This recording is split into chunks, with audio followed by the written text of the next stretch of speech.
Biasa sa cinta, satu sapinta, jangan terlalu mengekang rasa. Karena kalau sasu bilang, Satra akan berpindah karena susayang.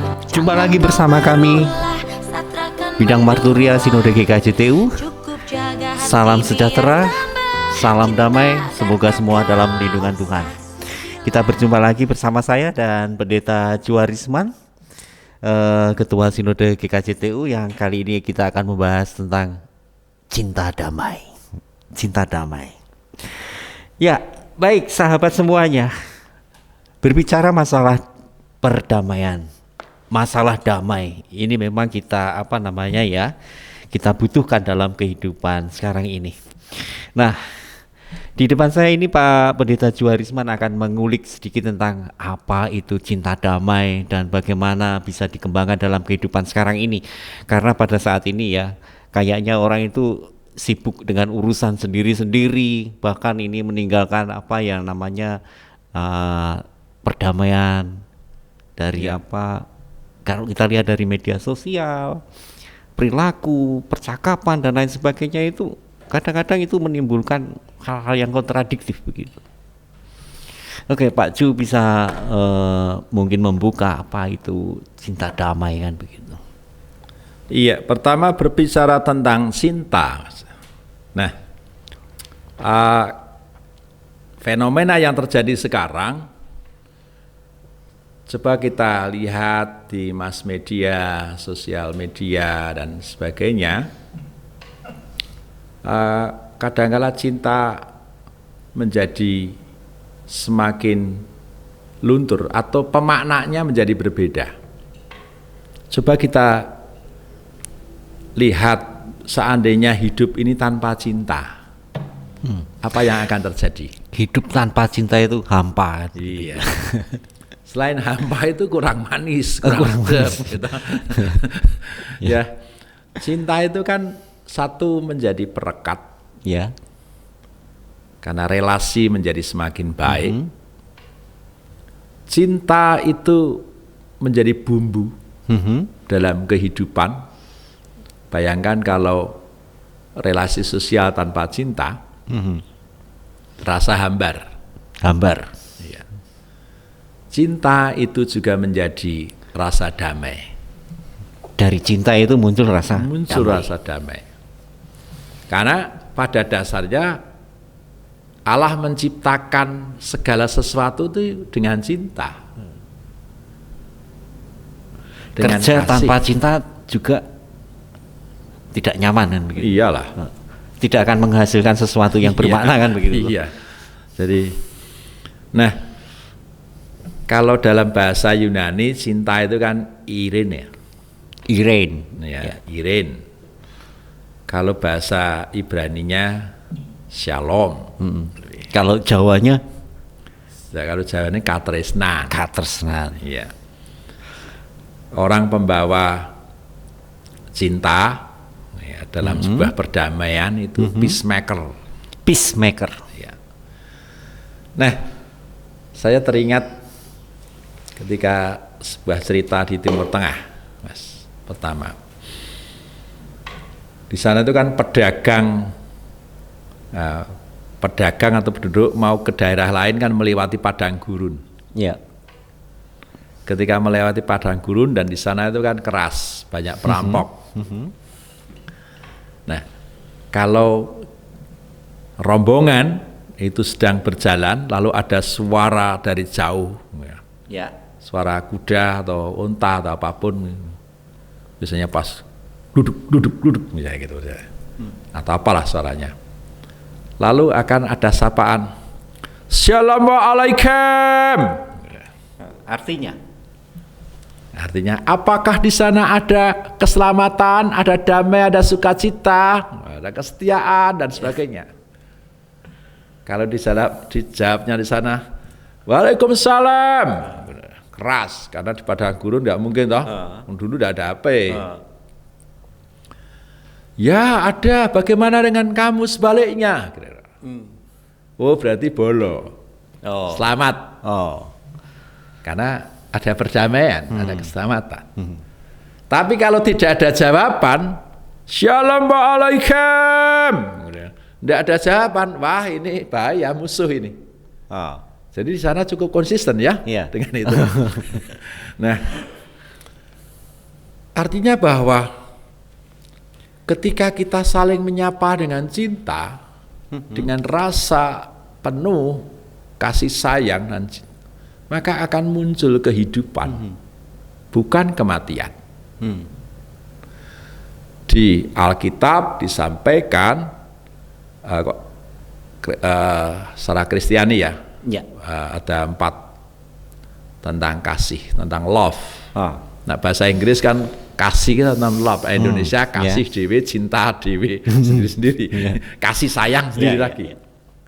Nah kasih yang agape misalnya, itu kan kasih Allah tanpa syarat, tanpa batas, kasih yang tulus, unlimited gitu. Unlimited. Unconditional. Yes. Istilahnya kan seperti itu. Tak terbatas oleh ruang dan waktu. Itu kira-kira sama dengan cinta buta enggak? Wah beda. Beda. Nah, buta kan karena asal mencintai nabrak-nabrak, tidak ada motivasi. Ora-weruh ya. Nah, kalau selanjutnya mengenai kasih Philia. Gitu. Bagaimana kasih storge dan eros. Ada tingkatan kasih kepada sahabat, kasih kepada keluarga, kasih karena nafsu, ya memang itu ada. Itu fungsinya sendiri-sendiri. Ya jelas. Nah, kasih eros itu karena ketertarikan lawan jenis. Nah, dasarnya cinta. Nah, kalau tidak ada hasrat lawan jenis kan ya apa ya? Ya hambar ya. Kalau menurut Pak Pendeta ini, kira-kira ada enggak orang yang tidak mempunyai cinta itu? Saya yakin semua punya cinta. Persoalannya yang paling dominan diberi ruang yang mana? Yang mana yang akan diberi ruang?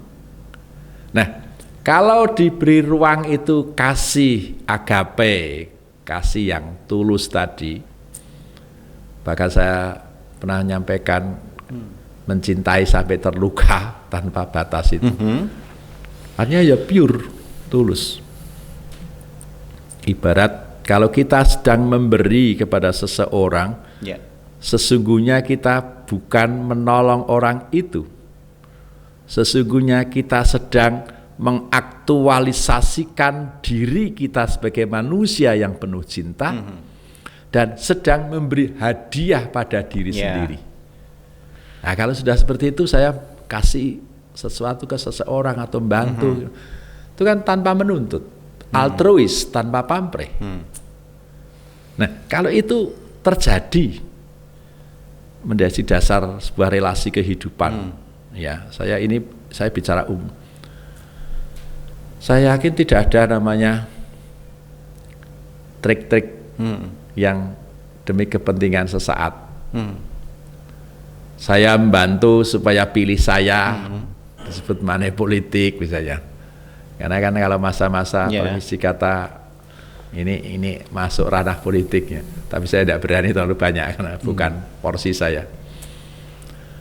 Itu kan artinya hanya untuk kepentingan diri sendiri tanpa memikirkan orang lain. Itu. Toh kalau memikirkan orang lain diperalat. Yang berpikir begini, kalau saya mengasihi, saya mencintai itu kan yang dipikirkan ada apanya dulu. Jadi bukan apa adanya. Nah, itu yang terjadi kan. Apakah cara-cara seperti ini sudah muncul ya dalam kehidupan sekarang yang semakin berkembang individualis begitu? Ya jelas itu ada di sekeliling kita. Maka saya katakan pemaknaan sebuah kasih atau cinta itu kadang-kala mengalami penurunan nilai value-nya. Nah, saya harap teman-teman, sahabat dan dulur semua dan kita bersama-sama tentu mari kita membawa cinta tanpa batas yang saya yakin di sana akan ada perdamaian, ada keselarasan hidup, ada keseimbangan, dan keberlangsungan hidup akan makin jauh lebih baik dan lebih indah. Ya, menurut Pak Zui begini. Kadang orang ngomong kasih itu hanya dalam tataran konsep ya. Iya. Konsep. Oh, saya mengasihi, saya mencintai semua orang kan begitu. Nah, ya itu penting. Sebenarnya kan kasih itu tidak perlu diseminarkan gitu ya. Ya. Tetapi kadang-kala kalau sudah hanya masuk pada tataran kognitif atau pikiran saja, lalu akan hanya pada tataran konsep. Iya. Cinta itu kan tadi saya katakan bumbu. Kalau orang masak bumbunya masih utuh, prontol atau garamnya masih utuh, jahenya masih utuh, merica, brambang, bawang, kira-kira enak enggak? Iya. Iya. Harus bersenyawa toh, harus terintegrasi semua, bahkan tidak nampak sudah itu. Ya. Yang nampak adalah rasanya. Cinta itu tidak perlu dinampak-nampakkan. Cinta itu rasanya. Ketika saya berjumpa dengan Pak Pendeta Waluyo, Mas, yuk ngopi bareng dengan hati penuh cinta. Iya. Bicara enak, ngobrol ini surga wisan kita ya, rasanya rasa surga. Ya. Ya, jadi kan begini, kasih itu tidak perlu didiskusikan lagi, ya kan? Tidak perlu didiskusikan lagi, tidak perlu diseminarkan lagi, tidak penting itu kan. Yang penting itu adalah bagaimana menunjukkannya kan, mewujudkannya gitu, seperti itu. Nah, dalam agama, semua agama inilah pasti semua mengajarkan tentang ini ya, cinta, kasih, menghargai sama dan lain sebagainya itu. Tapi kan kita melihat sekarang itu seolah-olah polarisasi atau pembentukan kelompok-kelompok orang yang dikasih itu ya kelompoknya sendiri dan lain sebagainya itu bagaimana. Bahkan di agama-agama sendiri itu juga muncul kekerasan. Nah itu apakah ya mereka sudah kehilangan ini roh kasihnya ini loh, spiritnya ini loh. Permisi kata ketika bicara tentang agama yang identik dengan seharusnya nuansa cinta, nuansa kasih. Ya kadang-kadang heran ya, ada tulisan besar gitu, jalan menuju surga, ada jalan menuju neraka. Saya heran. Jalan menuju surga kok dengan cara-cara neraka istilahnya, kekerasan, gitu. Lalu menghakimi, menghantam, menghancurkan dan sebagainya. Nah ini piye gitu? Ini saya tidak tahu cara mikirnya, saya tidak tahu. Apa saya yang bodoh untuk menangkapnya? Nah itu salah orangnya atau salah agamanya? Ketika agama tanda petik menjadi kepentingan itu macam-macam ya. Ya. Dan hanya berpusat pada egonya, maka yang akan muncul adalah ambisinya. Ketika agama itu muncul dari buah cinta tanpa batas, maka agama akan menjadi peneduh, penyejuk. Agama akan menjadi tatanan kehidupan yang tentu saling menghargai dan mencintai. Karena ketika kita bicara agama yang notabene,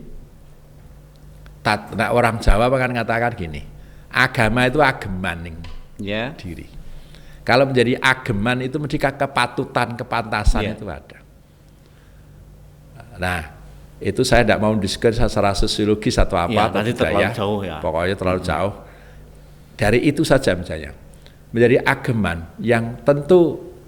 Ini Pak Pendeta Waluyo kan pakai laken gitu, ageman, pakai baju kotak-kotak supaya pantas. Saya pakai baju ini, kan mencoba memantaskan, memuja untuk kepatutan. Berbeda kalau pakai baju dan sebagainya. Nah, ketika agama menampilkan sisi-sisi kehidupan yang membawa nuansa cinta. Aku berjumpa dengan siapapun seakan-akan bagikan ayat-ayatnya Tuhan. Karena semua yang diciptakan oleh Tuhan itu ada dimensi ilahinya. Dan semua yang diciptakan itu karena cintanya Tuhan. Ya. Jadi sebenarnya itu cinta, kasih itu menjadi pondasi yang paling utama untuk membangun sebuah kehidupan yang baik. Ya. Gitu. Dan agama sebenarnya tidak mengajarkan tentang kekerasan, tetapi yang terjadi sebaliknya. Nah, ini yang salah ini pemimpin agamanya, ahli-ahli tafsirnya, atau orang yang menerima ajarannya itu kan. Saya tidak berani katakan yang salah yang mana. Yang jelas ada satu cerita, ini kiai yang cerita pada saya. Gini, Romo, ada Ratu Laila keluar dari keputren. Ketika keluar dari keputren diikuti dayang-dayangnya. Dan ketika berjalan di taman ada anjing kecil, orang Jawa namanya kire. Itu buduken, penyakitan kulit gitu. Anjing itu lalu diambil dan kerudungnya coba taruh di pangkuannya, lalu untuk alas menjadi alasnya. Putri-putri yang lain, ratu itu tidak boleh. Karena itu kotor, penuh penyakit, dan katalah secara nuansa agami tidak baik. Tapi Putri Laila itu mengatakan apa? Dayang-dayang yang baik, pernahkah kamu tahu bahwa dia ada yang mengadakan? Dan ketika ada yang mengadakan, itu diadakan dengan penuh cinta. Dan pernahkah kamu tahu juga bahwa dia pernah disentuh tangan yang penuh kasih dan lembut? Bagaimana kamu mencintai yang jauh di sana, dan ketika kamu yang ada di depanmu, kamu tidak mampu mencintai. Itu kira-kira demikian. Oke, yang saya tangkap begini. Jadi untuk memutus rantai kekerasan itu sebenarnya adalah cinta. Love, kasih itu ya. Nah, menurut pandangan Kristen sendiri bagaimana kasih ini? love. Apakah ini menjadi bagian yang penting kan begitu? Sangat mendasar. Kalau membaca semua Alkitab itu, sampai hukum 10 diringkas jadi 2. Kasihlah Tuhan Allahmu dengan segenap hatimu, segenap jiwamu, Ya. segenap akal budimu, Ya. dari knowledge-mu, dari kognitifmu, dari afeksimu, dari psikomotorikmu, dari semua aliran darahmu. Dan kasihlah sesamamu manusia seperti engkau mengasihi dirimu sendiri. Ya. Itu basic. Teologi seperti apapun itu basic. Sesamamu kan begitu. Sesamamu. Iya. Bukan hanya pada Kasihlah sesama manusia sendiri. seperti dirimu sendiri. Malah kitab jelas kok mengatakan itu. Oke, baik Pak Pendeta, untuk menyikapi sekarang ini ya, banyak kekerasan yang terjadi, kira-kira ada pesan-pesan yang mau disampaikan tentang cinta, tentang kasih, tentang perdamaian dan lain sebagainya. Ya, sahabat, dulur, dan teman-teman semua, dalam kesempatan ini, mari kita membawa cinta yang mengarah pada perdamaian kepada semua kehidupan. Jangan khianati cinta. Ketika mengkhianati cintanya Tuhan, cintanya semua yang ada dalam kehidupan ini akan sakit. Dan ketika sakit, apa yang terjadi? Akan mati nurani kita sebagai orang yang sudah sesungguhnya dikodratkan untuk hidup dalam cinta. Jadilah manusia yang penuh cinta kepada setiap kehidupan ini. Gusti berkahi. Oke, terima kasih Pak Pendeta untuk waktunya. Kasih, cinta itu bukan hanya didiskusikan, diseminarkan, tetapi perlu didemonstrasikan. Selamat berjuang untuk menegakkan cinta kasih bagi sama. Sampai jumpa lagi. Gusti berkahi. Ya.